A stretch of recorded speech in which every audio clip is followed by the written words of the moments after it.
Gonna jump down, spin around, pick a bale of cotton. Gonna jump down, spin around, pick a bale a day. Jump down, spin around, pick a bale of cotton. Gonna jump down, spin around, pick a bale a day. Had a little woman, she can pick a bale of cotton. Had a little woman, she can pick a bale a day. She's my woman, she can pick a bale of cotton. She's my woman, she can pick a bale a day. Oh, Lordy, jump down, spin around, pick a bale a day. Jump down, spin around, pick a bale a day. Jump down, spin around, pick a bale of cotton. Gonna jump down, spin around, pick a bale a day. Had a little woman, she can pick a bale of cotton. Had a little woman, she can pick a bale a day. She's my woman, she can pick a bale of cotton. She's my woman, she can pick a bale a day. Oh, Lordy, jump down, spin around, pick a bale a day. Oh, Lordy, jump down, spin around, pick a bale a day. Gonna jump down, spin around, pick a bale of cotton.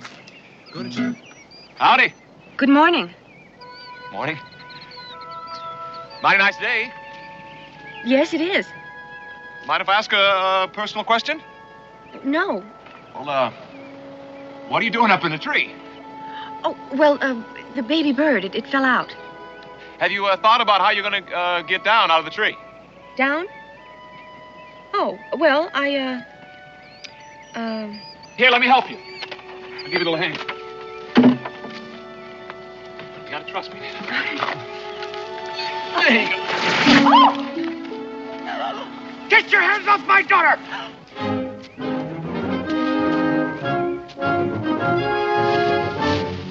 But Quiet! I suggest you go about your business, young man.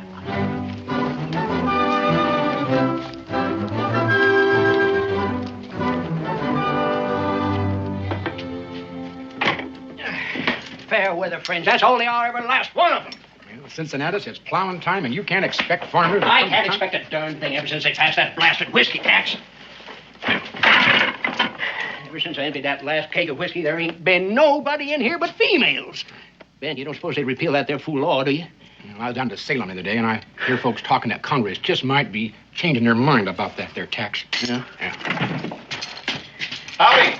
Morning. I sure could use a drink. We got some apple cider, and that's all we got. That's all right. Nothing I like better than good apple cider. Let's see now. Is this, Boonesboro? It surely is. How about that? I'm only a mile away. I feel like Moses coming out of the wilderness. Listen, 1 mile away from here is going into the wilderness, not out of it. Where are you bound? New Harmony Village. What? You folks new around here? This is my tavern. I'm Cincinnatus. Jim McGill. Mr. McGill. I'm Ben. I work around here. Have a nut. See, thank you. Now, what were you saying? The new what? Oh, sir. It says right here, the new, Harmony Village. Is there something wrong, Ben? Where'd you get this? Back home. Outside of Williamsburg. Did you pay money for it? You might say my life savings. Why? Who sold it to you? Well, it says right here, an authorized agent of the Daniel Boone Land and Development Company. The what? The Daniel Boone Land and Development Company. Look, there is a Daniel Boone, isn't there? Oh, yes, there's a Daniel Boone, all right.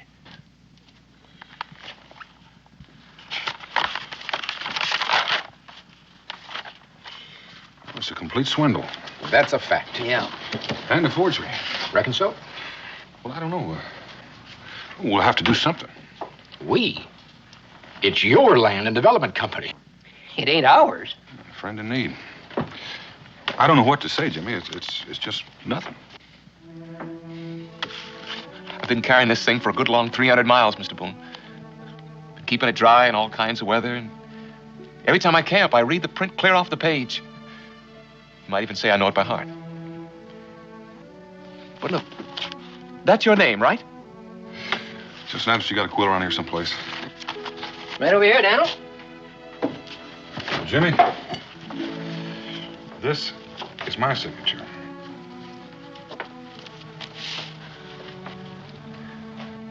Why? Do you ever see anybody so prime, first class, A1 stupid? Not lately, anyway. How'd you ever believe all of that, anyway? What did it say here? 2-room cabin and cleared land and Indian servants.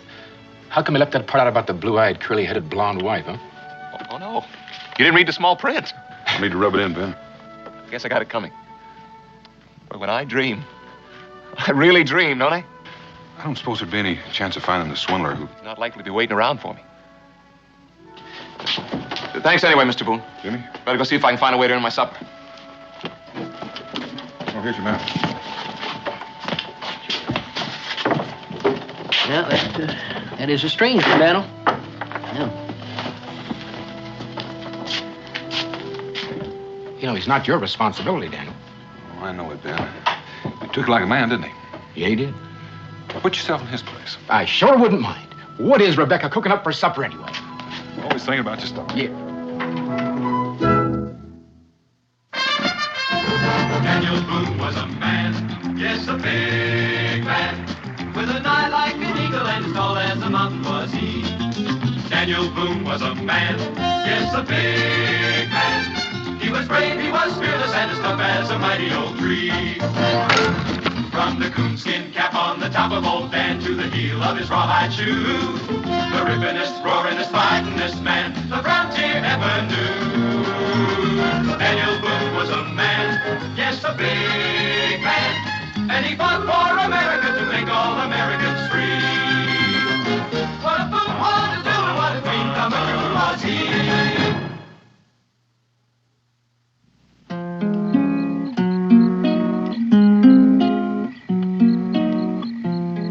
Sylvie said she loved me. Now I know she lied. She hasn't been to see me since the last day of July. Bring me a little water, Sylvie. Oh, bring me a little water now. She hasn't been to see me since the last day of July. Supper will be ready in a minute. Sure wish I could play one of those. Maybe you can. All he needs is a head for music. How do you know? How do you know what? If you've got a head for music. That's just the trouble. Sometimes you don't know whether you can do something till you fall on your face a couple of times. Becky, you know that nice piece of land we have over on Bluebird Ridge? Listen, you're going to have to stop reading my mind. Why, it's my favorite form of entertainment. Makes me itch. Well, you can take a nice bath in the creek on your way over there in the morning.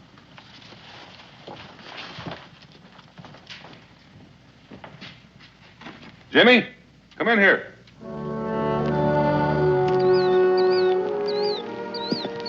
It's good soil, Mr. Boone. A man couldn't ask for any better. And all this. Well, this is about the prettiest place I've ever seen. But I've got no money to pay you for it. The Daniel Boone Land and Development Company. Well, you don't have to pay me right now. You can pay me a little at a time, whenever you get ahead. I'm pretty sure Cincinnatus would give you credit for seeds and supplies. Sure is tempting.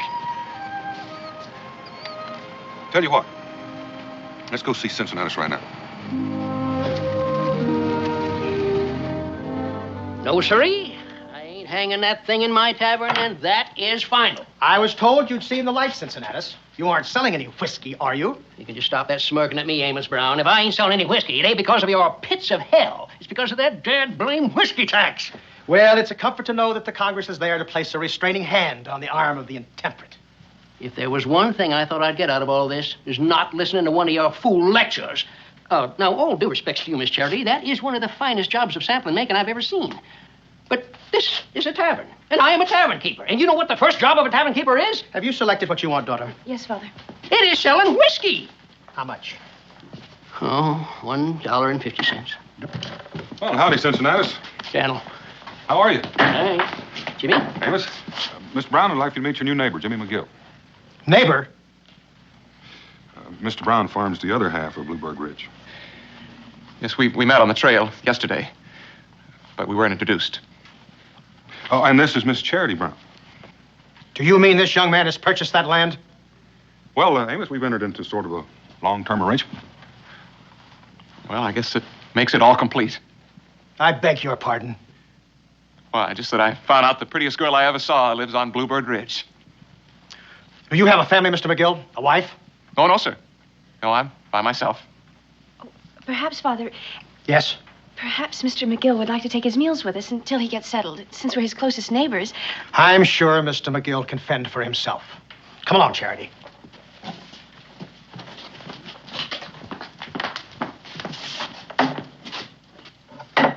But on the other hand, you might like to join us for Sunday services. I sure would like that, sir. Good. Mr. Samuel Stone will be with us. Charity's betrothed.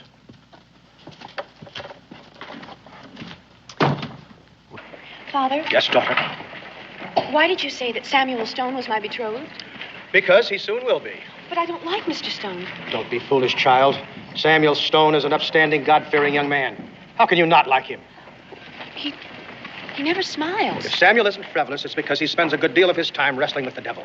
Father, Besides, he's a very prosperous farmer. I'm not getting any younger. I will never consent to your marrying anyone who cannot take care of you. It's the last promise I made to your dear mother. May her soul rest in peace. wouldn't Mother have wanted me to be happy?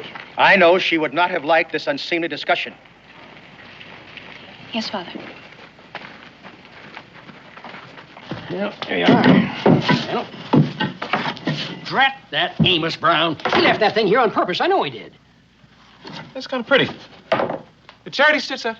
Oh, I hope you ain't one of these demon rum folks, too. Oh, no. I just think folks are entitled to their feelings. You know, Cincinnati's going to take me about 100 years to pay you back for all of this. I wouldn't say that long, Jimmy. You do a little trapping in the winter like the other folks around these parts, and we'll likely be squared up in a couple of years. No, you don't need money much around here anyway, Jimmy. It's fishing, stream, game in the woods. You grow almost everything else you need. Well, almost everything.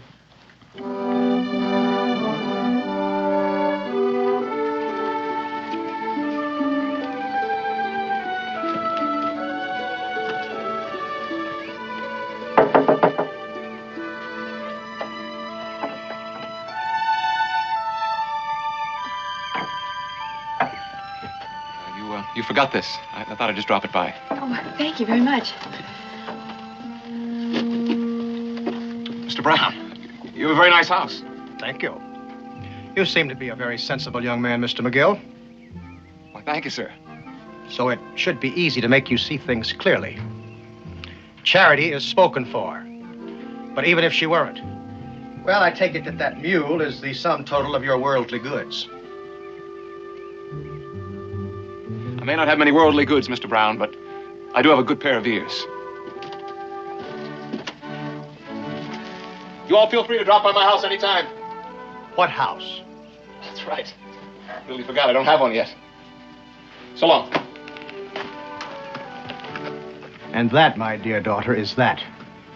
Unless I have raised you for 17 years to suddenly find that you have become disobedient. No, Father.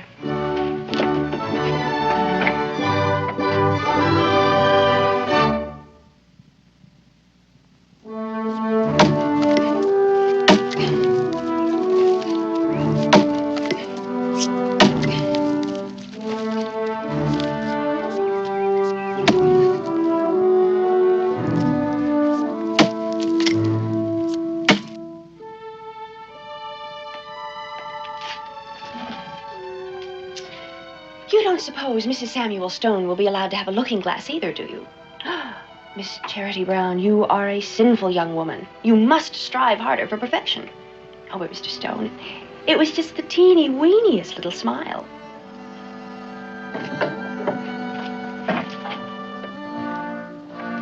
I hope I shall prove worthy of your confidence, Mr. Brown. As you know, I'm always striving for perfection. I'm aware of that, Samuel. And that's why I feel that you and Charity should be married sooner than we discussed. Well, I trust that she hasn't strayed from the path in some way, sir. She is my daughter. But she is a female. And as such, a frail vessel at best. Well, this sudden haste wouldn't have anything to do with the young man who just purchased the other half of your hollow from Daniel Boone, would it? Who can tell what disguise the devil may assume next, Samuel? Now, suppose we work out the details, and then we'll have my daughter join us.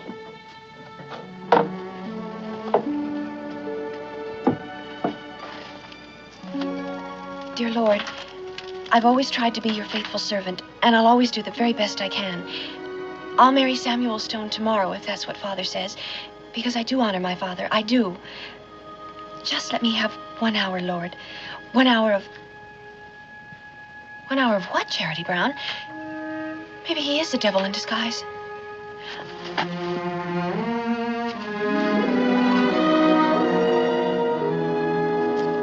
The dowry, of course, will remain the same. I was hoping we could discuss the matter of Mrs. Brown's, may her soul rest in peace, silver. And what did you have in mind? Well, naturally enough, I assumed that since Charity is your only child, that you wanted to bring the silver into her own home, to pass on to her own offspring.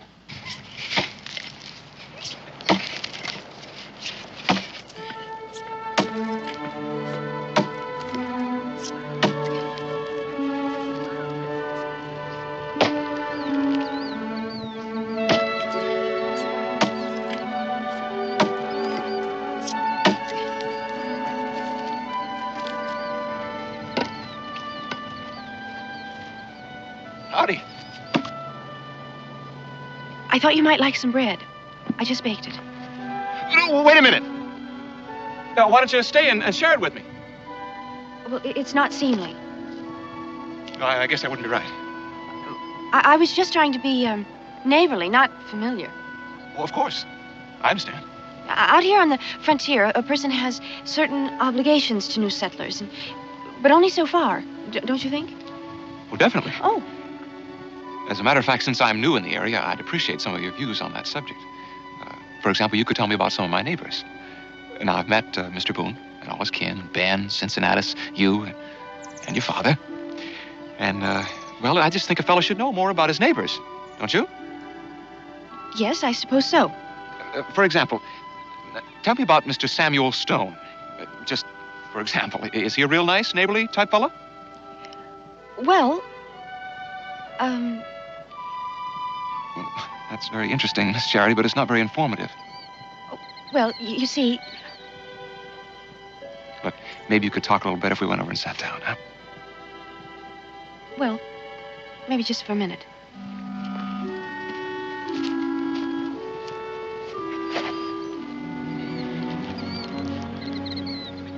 Do you have to do that? To do what? Smile. What's wrong with smiling? Well, that's what the devil does. Everybody says so. What, he smiles? Come on, that's the silliest thing I ever heard. Well, how do you know?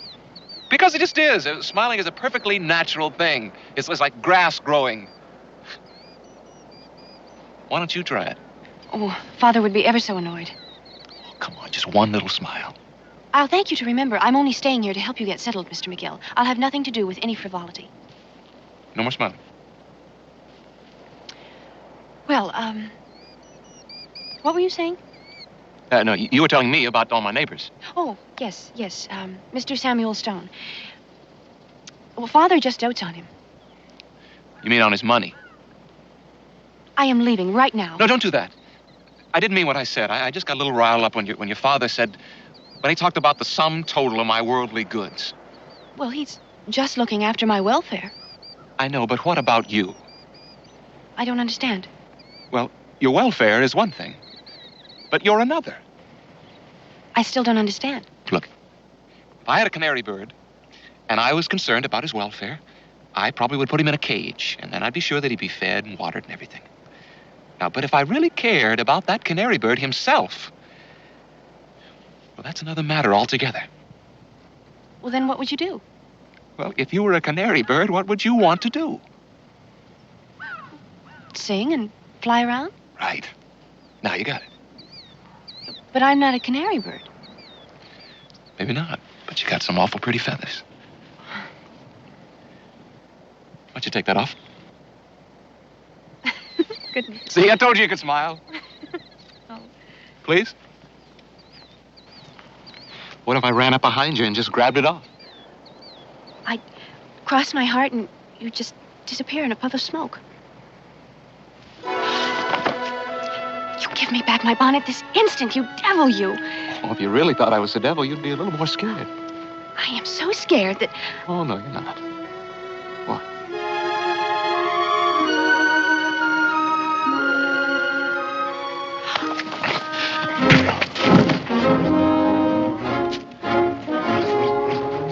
And I'm real pleased to meet you, too, Mr. Stone. We were just talking about you. Get up. What? What for? The hand of the righteous is what you need. I don't know what that's going to prove. Start packing up your belongings. What for? Because you're going to be off this land before the day is out.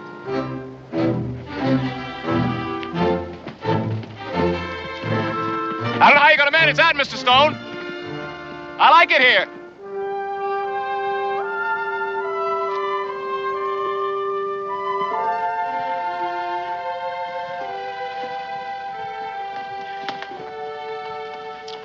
Now, daughter, Father, does it have to be so soon? 3 months isn't too soon, my dear. Have I ever done anything that wasn't in your best interests? No. And have you ever seen Samuel do anything that was unchristian-like? He punched Mr. McGill in the jaw. Well, you have to admit that the provocation was uncommon. I suppose it was. Now, I know that I am the most fortunate of fathers. You could disobey me. That seems to be the way with children these days. But you're a sweet and reasonable girl. Thank you, Father. Now, why do you think I want you to marry Samuel? Because I worship riches? Well, because he is a godly man, I suppose, Father. Partly. But that young man in the woods back there, he too might well be a godly man. I don't understand. It's very simple, really. The wilderness is a killer of women. Hard work, childbearing. Sometimes a settler's wife may often look 60 when she's only 30. It was my struggle against this land that killed your mother. And I've sworn that the same will never happen to you. Now, do you understand? Yes, Father. And will I hear you singing at your work once more? I will try. Good girl. Father, Yes, dear. since it's all been settled, does Samuel have to drive Mr. McGill off of his land? Does it mean so much to you? No, but he hasn't done It's really not your concern, is it, dear?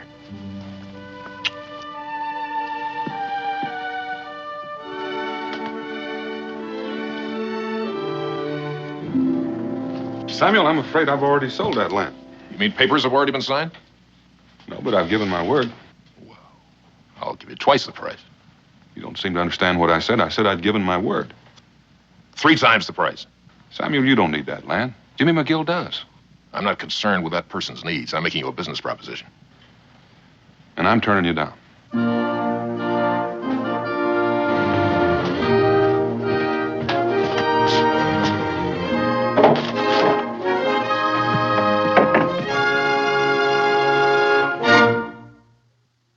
I'm going away for to stay a little while, but I'm coming back if I go 10,000 miles. Oh, who will shoe your foot? Who will glove your hand? Who will kiss your ruby lips when I am gone to the promised land? Oh, it's me who'll shoe your foot.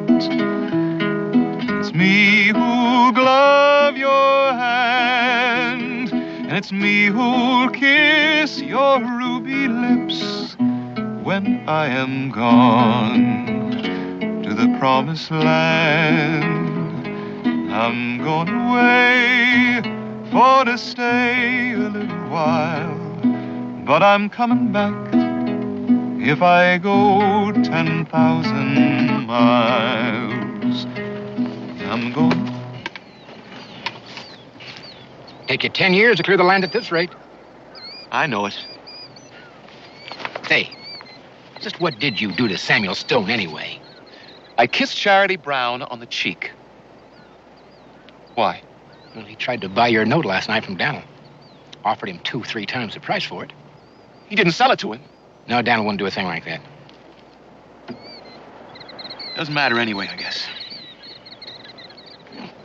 Hey, would you mind standing up? I want to kick you in the pants. What for? Because I feel like it. That's what it's for. Yeah, I guess I deserve that, don't I? You're darn right. Listen, there ain't nothing standing between you and Miss Charity Brown that you can't earn in 10 or 20 years of back-breaking labor. I better get to work then. Hey, you got another axe? Sure do. Give you a hand.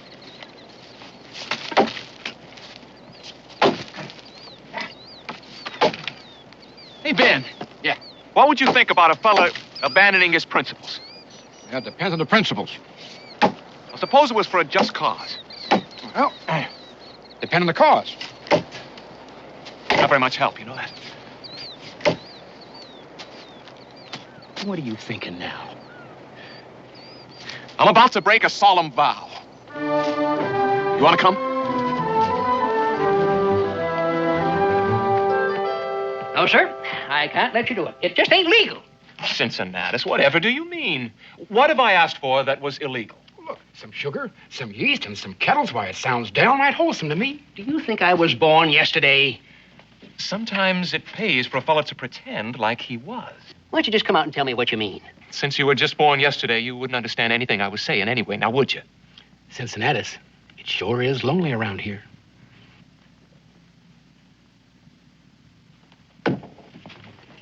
All right. Sugar, some yeast, and your kettles. Oh, I didn't ask for that. Well, you never know when an old whiskey keg might come in handy. I ain't got no use for it, that's for sure. I don't know. What do you think, Ben? Oh, they'd be nice to put some flowers in it. Cincinnatus.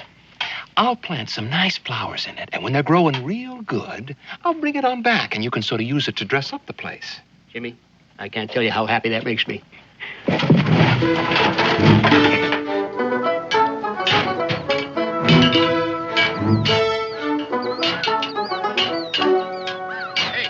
you sure you know what you're doing? Of course I do. Well, then maybe I'll give you a hand. Oh, Ben, I don't know whether you even ought to be here. Like Cincinnatus says, it's illegal. It ain't illegal to make the stuff. It's illegal to make it, sell it, and not pay the tax. I don't plan on paying the tax. I can't make any money that way. And you're aiming on going to jail. No. I'm aiming to marry Miss Charity Brown. You sure are a hard fellow to figure out. You know that. What do you mean? Well, you come marching into Boonesboro like one of them everyday farm boys with that worthless deed. And next thing you know, you're engaged in the manufacture of whiskey. And you're courting Miss Charity Brown, who happens to be betrothed to the richest fellow in these parts. And then you're talking about broken vows and all that. I guess it does seem a mite peculiar. Unless you knew about Pa. What about Pa? He died. Mighty unusual. Well, it was in a way. Because it was the whiskey tax that killed him. The whiskey tax? Yeah, broke his heart, I figure. Right there at his deathbed, I vowed that I wasn't going to follow in his footsteps. What footsteps? Pa made the best whiskey in all of Virginia. Folks used to come from miles around. Well, I don't see anything wrong with that. Well, he was a regular slave to it, and so was Ma and us youngins. And so when he died and left me some money, I swore I was going to buy a farm and raise some grain so that folks could make bread with it and not have to make the popskull. Then you met Miss Charity Brown. Not quite. First, I met those fellows from the Daniel Boone Land and Development Company. That's it, I guess. You don't make any more sense than this thing does. Oh, no. It'll work. It'll work, all right. All I need now is some corn from the Indians. There are Indians around here, aren't there? Indians? You can't make whiskey with Indian corn? Why not? Grain is grain. All right, you're the expert. You don't want any help. No, wait, Ben. I need you to lead me to the Indians. Besides, another thing. When I run my first batch, I'd be really grateful if you'd come by and taste it for me. You mean you don't know what this stuff is supposed to taste like, even? Never touched the stuff. Another one of your solemn vows, I suppose. No, I just don't like the taste.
Hey, Stan, I thought you'd never get here. I left word with Cincinnatus 2 days ago. I've been hunting. What's wrong? You look awful.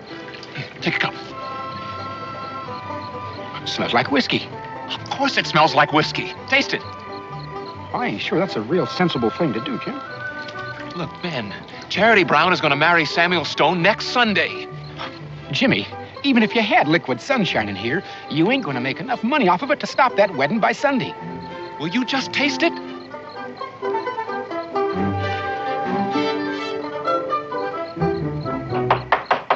Cincinnatus, come on! I'm coming! You hold your horses. Get a decent night's sleep. I'll come in just a minute. Now, hold it, Dart. Ben, what are you doing here? Shut up, you old fool, and get me a mug. But it's the middle of the night. What do you got there? I got you a barrel of flowers. A barrel of flowers? Yeah. Shut up and drink that now.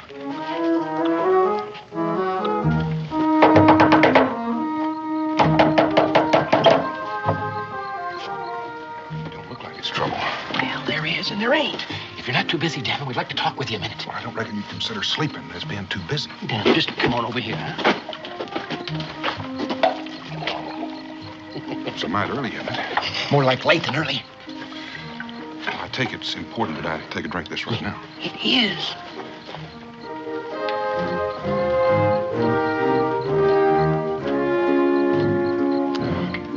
Where'd you get it? Unbelievable, ain't it?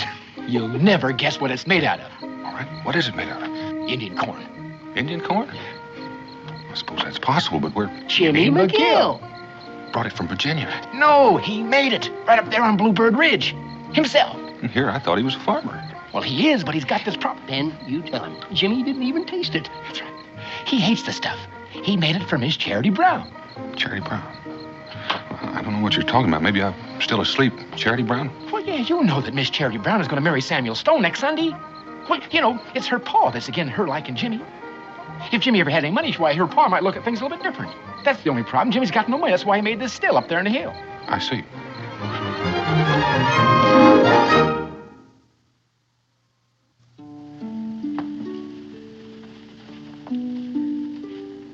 You like it so much you marry Samuel Stone.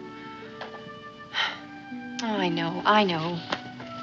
What other man would send all the way to Boston for regular Paris, France silk for his girl's wedding dress? But I'm only thinking of your best interest, my dear.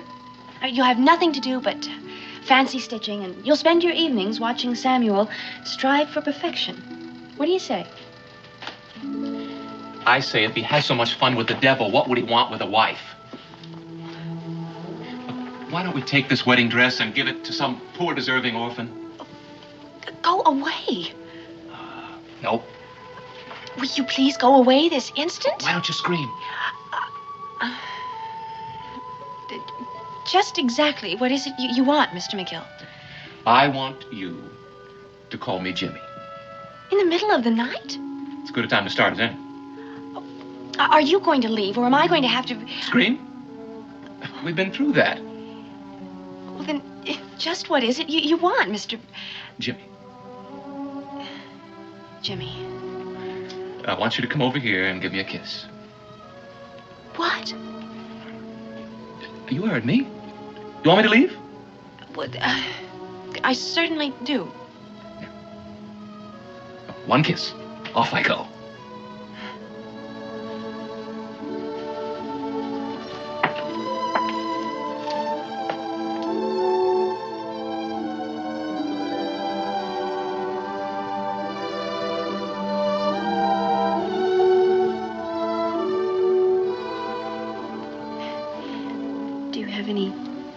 Special reason for tormenting me? I only came to tell you that you're not going to marry Samuel Stone on Sunday. What do you mean? Because you're going to marry me. But... Don't worry. By Sunday, I'll be rich. Wait, how are you going to... Shh. Look, do you want to wake your father?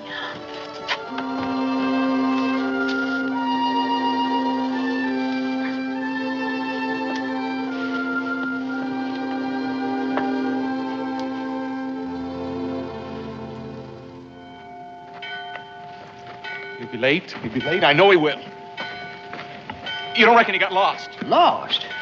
Daniel Boone has been blazing trails clear to Mississippi and further. You don't reckon he's going to get lost going to the next county, do you? All due respects, even Christopher Columbus got lost. Don't bother, Cincinnatus. You won't listen to anybody.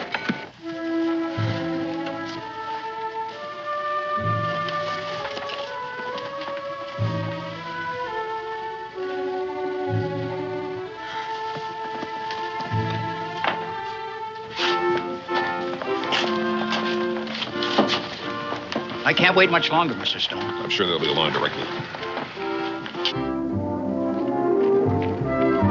Jimmy? Jimmy?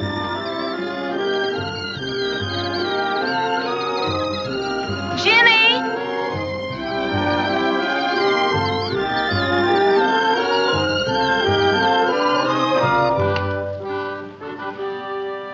Are you ready, daughter? Charity? Charity, do you know what time it is?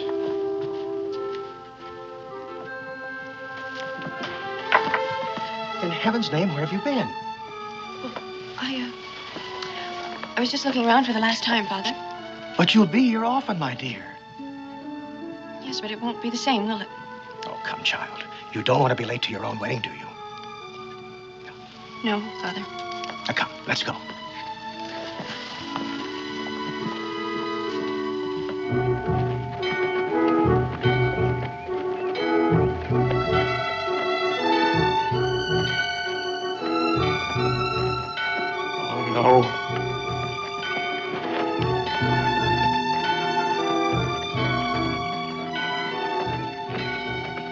Charity, You will please let us pass, Mr. McGill.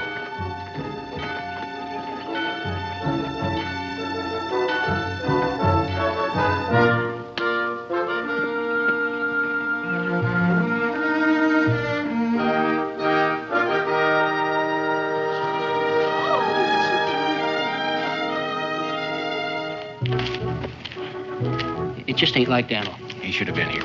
I told you he wouldn't make it.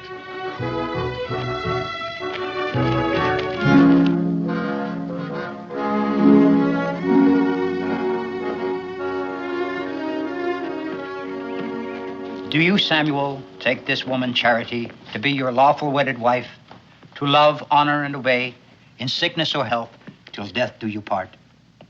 I do. And do you, Charity, take this man, Samuel, for your lawful wedded husband, to love, honor, and obey, in sickness or in health, until death do you part? I do. If there be any man here who knows any reason why these two should not be joined together in holy matrimony, let him speak now, or forever hold his peace. Excuse me, Reverend, for breaking in this way, but I think I have something to add to this occasion. Who's that man with Daniel? I don't know. You know a reason why these two should not be joined together in holy matrimony? Well, we've come to offer Miss Charity a choice before it's too late. I'll thank you, Daniel, to state your business at some other time. Well, I'm afraid some of the time won't do, Samuel. This is Thaddeus King, Reverend. He's the man with the choice. Well? I have come to ask for Miss Brown's hand on behalf of a young fellow who has recently come into a considerable fortune. I fail to see why another man's fortune is good cause for discontinuing this wedding. I am Miss Brown's father, Mr. King. Perhaps you should explain yourself to me. I'd be delighted, sir. The young fellow in question has yearned for your daughter from afar, sir. And as I understand it, she has not found him lacking in qualities. But little more than a pauper when he first cast adoring eyes upon her. He set himself the task of making a fortune in order that he might aspire for her hand. And he did it. Yes, indeed, he certainly did. American ingenuity, together with the pangs of love. It's a combination you can't keep down, sir. You have evidence of this fortune, Mr. King? Yes, sir. Well, it's difficult for me to believe that such an amount can come to such a young man in such a short length of time through honest activity. Precisely how did he come about this money? Well, it is complicated, sir. But simply put, he has invented a new use for Indian corn. And as a grateful manufacturer, this is the least I could give him in return for the recipe, for the patent. Well, I don't know. Father, isn't it better to be rich and happy than rich and miserable? What'd you say, Jim? Short prayer.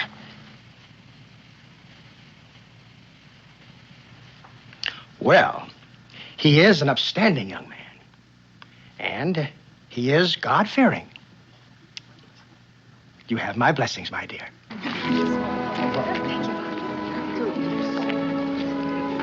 Samuel, I'm sorry. Truly, I am.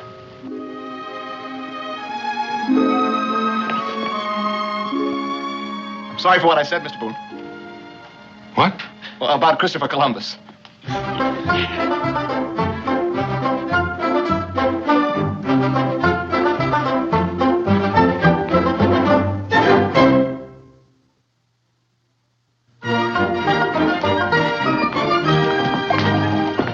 Dal, you had us worried there for a while.